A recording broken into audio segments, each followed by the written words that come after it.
paradigm means looking at both. looking at both of those. And certainly women have, since the beginning of time, I would say, been the repository for that essence that allows us to look at relationship, because it's about what do we share. That is, in what ways do we love each other? And how will it impact others, not just myself? Yes. Well, you've given my whole theory here. Good. But basically, my mind went into several directions. But one is, it occurs to me that when a man gets up in the morning and gets ready for his day, and maybe he puts his tie on, or his T-shirt, whatever, and he's out the door. Straps on his pistol. Whatever. But he walks into a world the mind man has created. Right. It's a culture that has come from that perspective, that we're in charge. We've created the architecture here, we've created the institutions here, etc.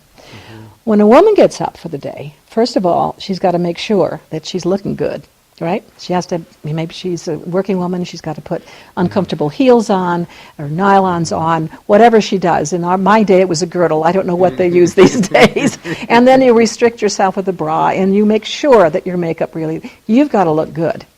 Because you are, in one way, you've got to look good for the men. I mean, we've gotten to the place where now we have to look good for everybody. But there's an awful lot that goes into that. And she walks into a world that is not her world. She didn't create it, and she wasn't necessarily part of its foundation because she was left out of that. So a woman has to make her way in the world in a different way.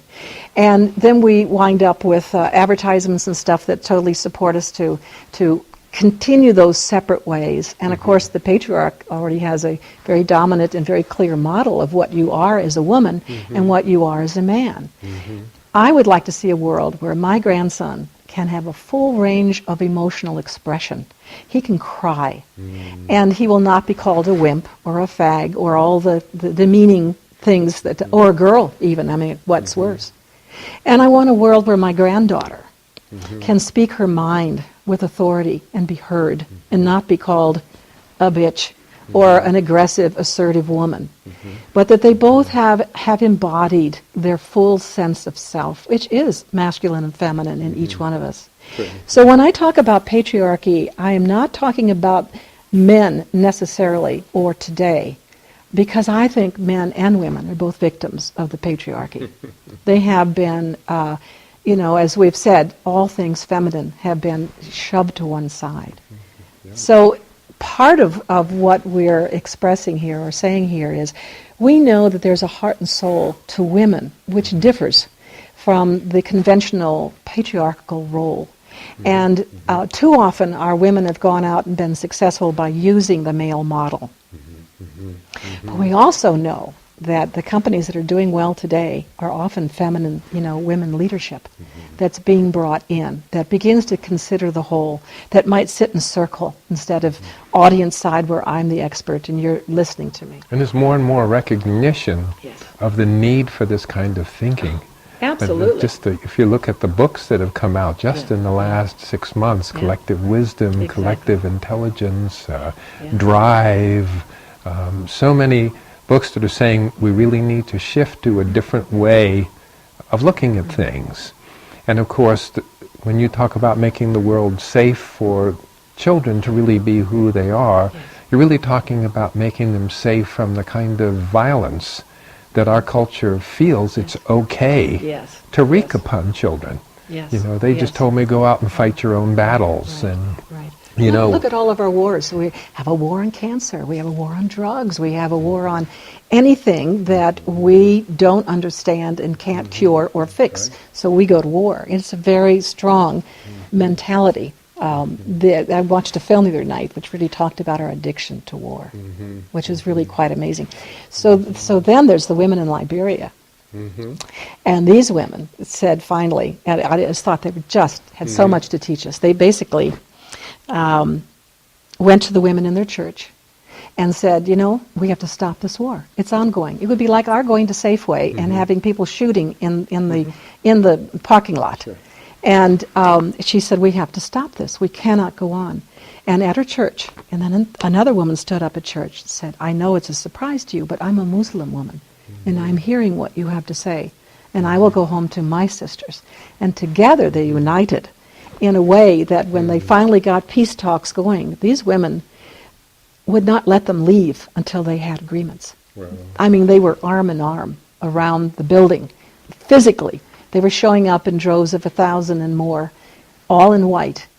And they basically said, we're your mothers, your sisters, and you cannot do this to our children anymore.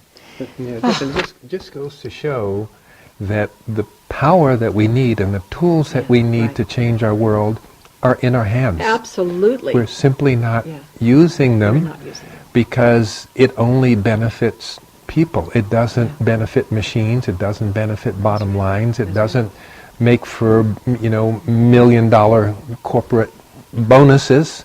The world is run by those folks. I was just listening not too long ago where the representative of the industry is saying, the banking industry is, you can't expect people to work for $500,000 a year. We need our $1 million bonuses, if we're going to continue to do the excellent work that we're doing. And the system that we're a part of, this mechanically driven system that men have been enslaved by. Absolutely. And the positive desires within them have been co-opted. Totally. To where they believe that they are serving their highest purpose when they're doing violence to other people in one way or another. It may be the frank violence of a physical attack, or it could be the verbal violence of gossip about someone, or accusations, or the kind of names that our politicians will call each other, and the utter disrespect that we see, and the system controls us by means of the propaganda and by means of the media. What are the stories that you're seeing in the media? Exactly. What are the stories that you've heard? When I was growing up, I really dug Columbus, because I said, well, here's a guy who was willing to strike out on his own and trust his intuition. And then I find out that they didn't tell me that Columbus cut the hands off of Indians who didn't bring him at least an ounce of gold a day. Columbus? Yes. So the history books, I learned that we had savage Indians that were attacking the American colonists. It wasn't that way at all. Now that we look at it, it was all a fantasy put out. And so the history books, are written by the victors. Absolutely. And they're written to make what we've done look right. But what we've done over and over and over again is so horribly wrong. The Arab oil embargo told us that we were going to run out of oil. We're too dependent on the Middle East. So what did? We invented SUVs and actually used up more. The subprime mortgage, and everybody's doing it now. There are millions of people out of work who they don't even expect to get jobs within the next several years because of where we are, simply because of that kind of thinking that's there. So what you're talking about is a kind of thinking which is outside of what we hear in the usual media. And what we honor and respect, actually. We're talking really about restoring feminine wisdom, feminine values, feminine influence. And in many ways, when you look at all the issues you brought up, if you went back to, in our history, first of all, most, as I mentioned earlier, women are left out of history, or it's been rewritten, and we're not accurately reflected in history as well.